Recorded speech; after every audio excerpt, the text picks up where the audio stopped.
आज के दौर में मोबाइल फ़ोन हमारी रोज़मर्रा ज़िंदगी का अहम हिस्सा बन चुका है। ऐसे में अगर फ़ोन खो जाए, इसका गलत इस्तेमाल हो जाए या किसी फ्रॉड का मैसेज आ जाए तो बड़ी परेशानी होती है।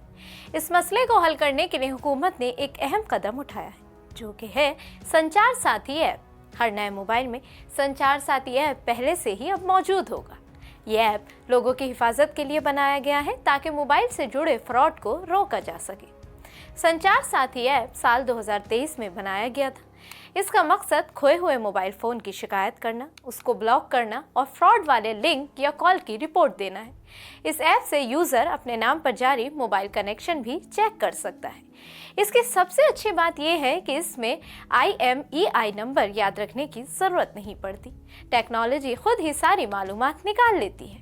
यह ऐप इस बात का भी जांच करता है कि आपके पास मौजूद मोबाइल असली है या नकली।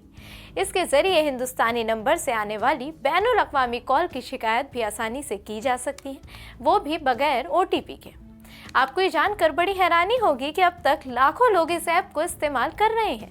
सरकारी आदाद-ओ-शुमार के मुताबिक 42 लाख से ज़्यादा मोबाइल फ़ोन ब्लॉक हो चुके हैं और 26 लाख से ज़्यादा खोए या चोरी हुए फ़ोन्स का पता लगाया जा चुका है। 1 करोड़ से ज़्यादा लोग इस पर रजिस्टर हो चुके हैं। हुकूमत ने तमाम मोबाइल कंपनियों को 90 दिन के अंदर ये ऐप हर नए फ़ोन में इंस्टॉल करने का हुक्म दिया है। यह ऐप फ़ोन से ना हटाई जा सकेगी ताकि सारिफ हमेशा महफूज रहे। मजमूई तौर पर संचार साथी ऐप एक मजबूत हिफाजती कदम है जो यूज़र को मोबाइल फ्रॉड से बचाता है। अगर इसे सही तरह इस्तेमाल किया जाए तो ये लोगों की प्राइवेसी और सिक्योरिटी दोनों को मज़ीद बेहतर बना सकेगा।